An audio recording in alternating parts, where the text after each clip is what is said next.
Hello, my name is Otto Lukanic, and for my 8th grade science fair project, I chose to build the Rube Goldberg project. Before I go to bed, I often ask my dad if he could pour me a glass of water. He got sick of this and instructed me to figure out my own way to do it, so I chose to build this. But before I can explain how the glass of water is poured, we have to go over here to the start of the machine. The machine starts off with what is called a Newton's cradle.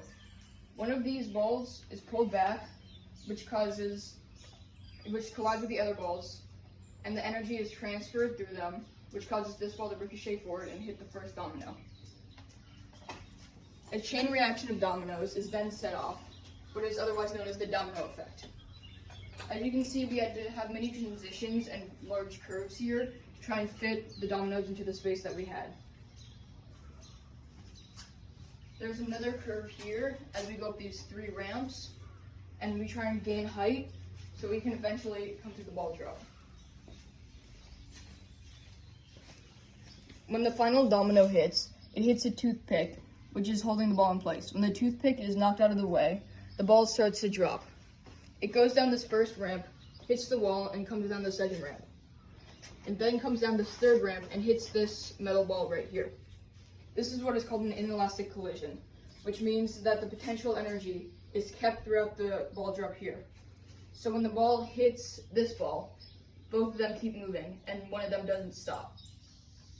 So as they collect energy and the 5 metal balls all finally come down through this funnel, in through the pipe, it comes over here through this pipe to come out by a baseball, which is held by a little piece of tape. When we remove this block, you can see that there's a surge protector underneath with the switch off. The baseball hits the switch and then turns it on, so you see the red light. We then follow this orange power cord, which is hooked up to this wire right here. This wire leads to a drill, which is held up top in this mechanism to hold it in place. Attached to the drill is a marshmallow skewer, which then turns the wheel and unwinds the twine. As you can see, we added pulleys in the rafters of the garage to wind the twine around. And there's 3 of them up here. It then comes down into these hooks, which holds up this one log. The one log then proceeds to fall into this hopper, which causes this watering can to tip into the water jug. The way this is able to happen is a spongy cord, and this log is acting as a counterweight. So when the water finally tips, there's a slit in this milk jug, which causes it to pour into a funnel, which then goes into the glass of water. Now I'm going to be covering the science behind the Rube Goldberg machine. For each slide, I'm going to show a subtitle here, explain it further, and then show a diagram to try and help you understand it. So first, we're going to start out with potential and kinetic energy. So kinetic energy is used in one of these machines when an object is rolling down. For example, a marble rolling down a ramp is making use of this. Kinetic energy is the energy an object has because of its motion. Force must be applied for an object to accelerate. As the object starts to move faster, energy is applied. Ultimately, this is kinetic energy. The difference between kinetic and potential is that the energy in potential energy is stored and not moving. So it's keeping the object in place. For example, when you're holding an object in your hands, that is potential energy. But when you release it and let it fall, the energy is then transformed into kinetic. Next, we're going to cover rolling ball energy. Rolling ball energy is used when a ball rolls down on an inclined plane. This energy stops the ball from slipping, which is why the ball is able to roll downward in a circular pattern. Think of a bowling ball, for example.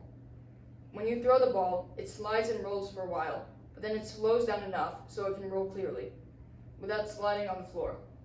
This is because it has to spin as well as move forward at the same time. So when it moves faster than it spins, it is able to slide. This is used in my project when the metal balls are rolling down on the angled ramps. Next, we have conservation of energy, which is the idea that energy is not changed or transformed, meaning when an event occurs, the energy before and after this event is the same kind of energy. So for example, if you have two metal balls colliding and they both start moving, it's keeping the kinetic energy, so that would be conservation of energy. Next, we have friction. Friction is the force between two objects that prevents them from sliding against each other. For example, when running and able to move forward, you need to plant your foot on the ground so that you can propel yourself forward. Without friction, your foot would slip and you wouldn't be able to go anywhere. This image explains with a ski and snow. As you can see, the ski is pushing against the snow to propel forward. Next, we have elastic collisions. An elastic collision is when the kinetic energy is maintained even after a collision occurs. This means that the kinetic energy isn't turned into potential after the event, and it's maintained. So for an example of this, again, I'm going to use the metal balls rolling down a ramp. They collide and they keep going as kinetic energy, and it's not changed. Now the opposite of that is called an inelastic collision. So an inelastic collision is when kinetic energy goes through an event and then splits into different types of energies. Not necessarily potential energy, so it doesn't necessarily have to stop, but it splits into different types of energies. So this energy is used then to perform other events. So this is used in my project when you have the bicycle wheel spinning. The spinning of the wheel causes the twine to move and causes something else to happen after that. And next we have kinetic and static friction, which is explaining the idea of friction further. Kinetic or static friction is when two objects are rubbing against each other in an opposite direction. This is a little bit different to regular friction, because in regular friction you're just rubbing against a stationary object, but in kinetic they're rubbing opposite ways. So for example, if you were trying to slide a heavy box across the concrete floor, you could push harder and harder and the box still wouldn't move. This means that the static friction responds to your actions. It increases to be equal and in the opposite direction of your push. But if you finally push hard enough, it seems to suddenly slip and it starts to move.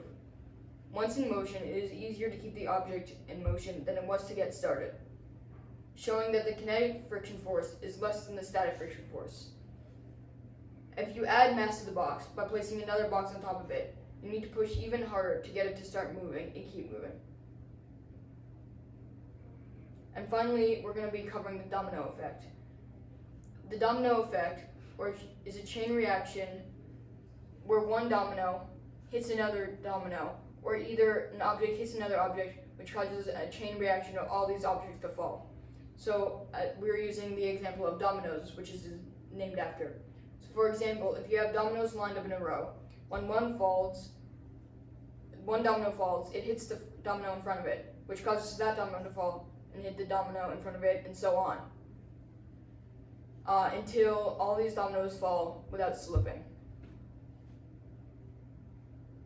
And this about covers every single energy used in my project.